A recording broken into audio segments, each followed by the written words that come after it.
Hey y'all, Carrie Nicole here. Let's talk about 3 reasons why they always accuse you.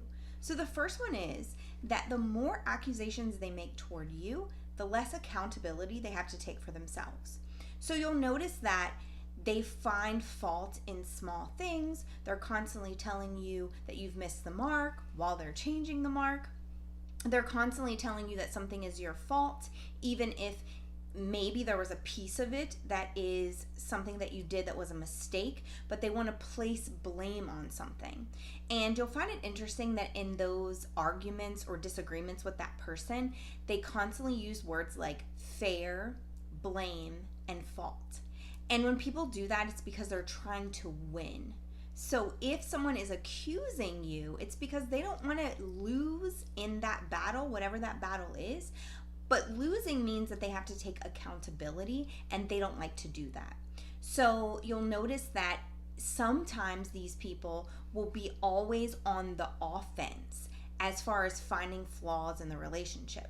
So they'll continuously pick at very small things. Some people call it nagging, but it's really picking at those small little things like, you said a word wrong, or you used the incorrect word, or you messed up on the date, or, these very small, minute things that maybe aren't really, in the grand scheme of things, something that matters at all. But to them, they're going to correct you on them, because the more accusatory they can be of you, then the less accountability they have to take for themselves. Something else that you might notice is that when you point out something that's big, like let's use the date thing for instance. Like let's say that you're like, oh, your mom's birthday is on Friday and her birthday is actually on Thursday. And you misspoke because you know the date of her birthday. Then later, when they forget what day your big presentation is, or what day you have that really cool thing happening at work, then they can bring that back up, and it releases them from accountability in the future. So they can say, well, and if you say, I can't believe that you forgot that. It really hurts my feelings that you forgot the date of something that was so important for me. They'll say, well, remember that time that you said that my mom's birthday was on Friday when it was really on Thursday? So it is really an effort to ensure that not only do they not have to have accountability now, but that they can use those things to lack accountability in the future, so they can reach back for them and use them as some sort of foundation for their argument in the future. All of these, again, are a method to make sure that they do not have to be accountable. Because what you'll find is, if you're in a toxic relationship, or if you're dealing with somebody who is toxic in those type of instances, they are super insecure. The way they talk to themselves inside of their inner conversations, the way that they, when they make a mistake, you hear them verbalize those negative voices to themselves.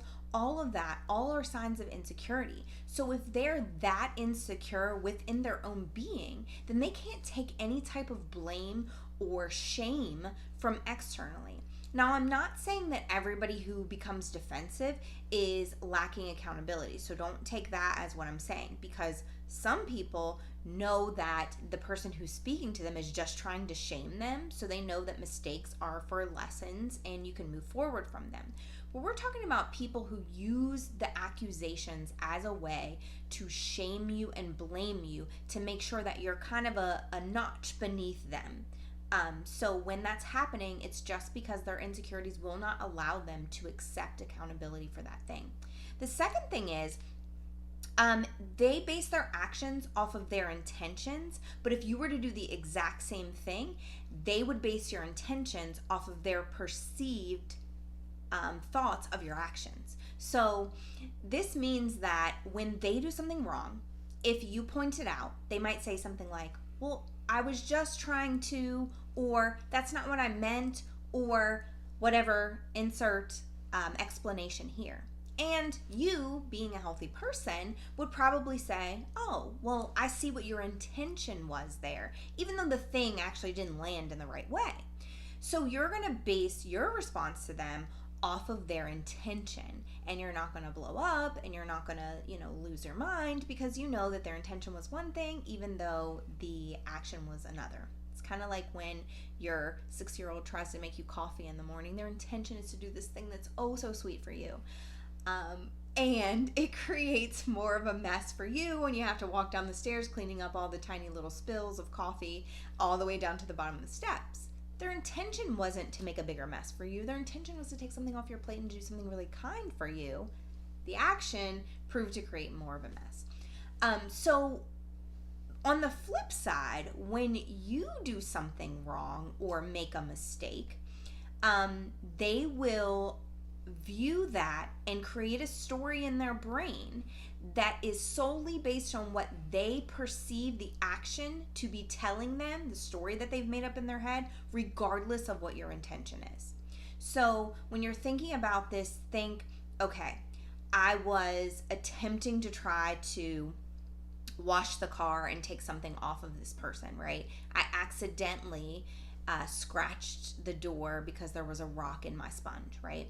And so I bring that to them and say, I'm really sorry. I scratched your door. There was a rock and I didn't realize, and instead of them saying, that really stinks, but thank you for trying to do something kind, they'll accuse you of doing it on purpose or tell you that you should have never even touched the vehicle in the first place, and just make it an accusation as opposed to understanding that it really wasn't something big. And so when we're looking at this relationally, you're thinking of all the times that you, for instance, might have done something like, let's say you were trying to protect somebody, so you divulged information, and now they're upset because someone knows information that they didn't intend for them to know, and you didn't think that it was that big of a deal to divulge the information because you were just trying to protect them.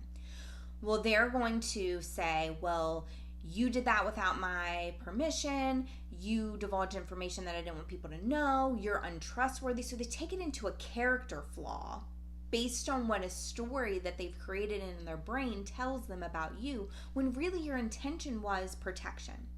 And so you might have the greatest of intentions, but if they're filtering it through the stories that they're telling themselves based on the actions, you will never get the benefit of the doubt in that the way that they do.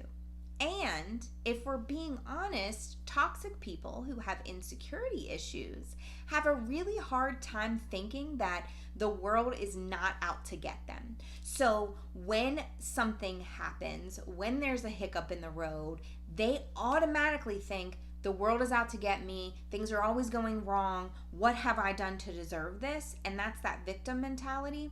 And so they think that same thing when they're thinking about the things that you've done. So in an effort to make sure that you understand that they're above you and you're still that notch beneath them, and that your mistakes are not okay, even though theirs should have been and were, they will say, I know what you were really trying to do there. And they'll annihilate your character because of it.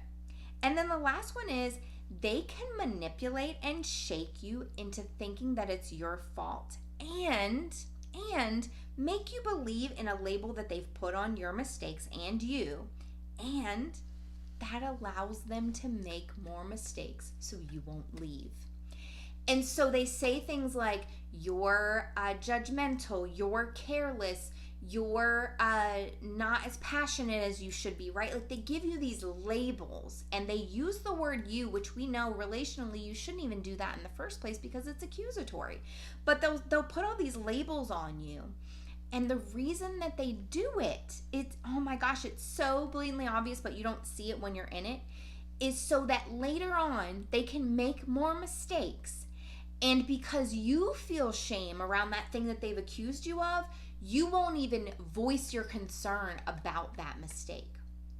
So, as an example, I was in a relationship once, and it was a pretty toxic one, and there was a Christmas party, and there was a woman who didn't realize that we were there together, and he had been over talking to her for a good 5-10 minutes, and I kind of peeped it, but I was like, no big deal.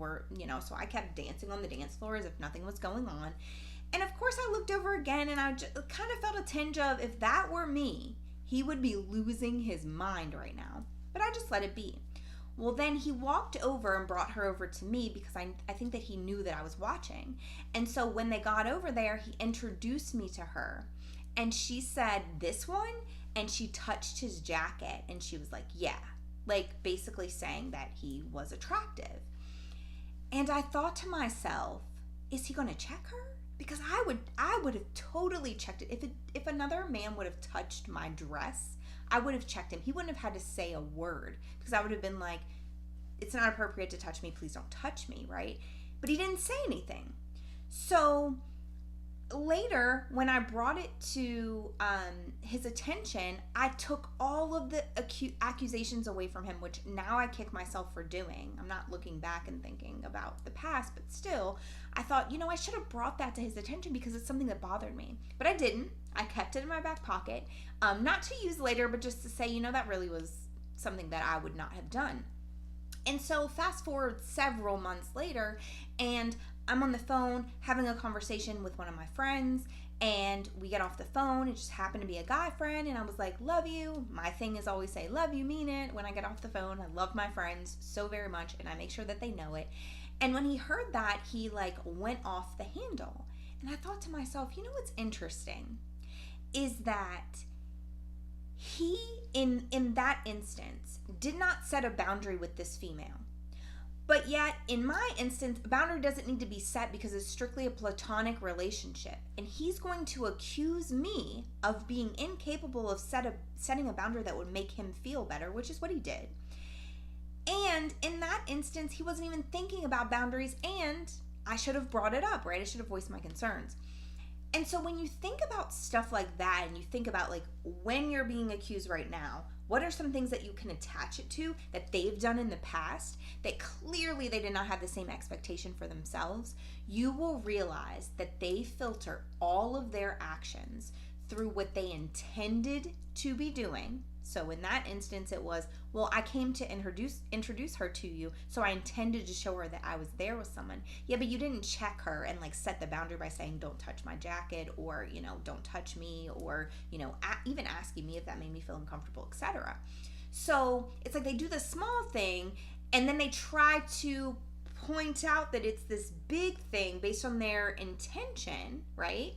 The actions don't match the intention. But then when they look at something that you're doing, they've already created this story and they filter it through the lens of wrongdoing. So no matter what your intention was, no matter how innocent that "love you mean it" getting off the phone was, they're going to filter it through the lens of what did that action tell them about them? How did it hurt their insecurity? So when you're dealing with somebody who's highly accusatory, I really want you to think about what their motive is behind being accusatory. Are they trying to make sure that they stay away from accountability? Are they trying to manipulate you with the things that they're doing to kind of make sure that you're beneath them, and so that they can constantly point out things you're doing wrong, so that you're constantly trying to earn their love and attention? And are they making sure that you are constantly thinking about, okay, what's my intention? Do my actions match my intention? So that you're basically policing yourself through every behavior, through every conversation, through every thought process. You're policing yourself to think, what are they going to think about what I'm doing? Because you know that they're basing it off of a story that they're making up as opposed to what your intentions are. And are they really thinking about their actions through the actual intention of what they're doing, or are they just saying that was their intention to release themselves from the accountability? So really think about this, really meditate on it, because if you're in a relationship where this is happening, it is a toxic relationship and you do not deserve that. Thank you for tuning in.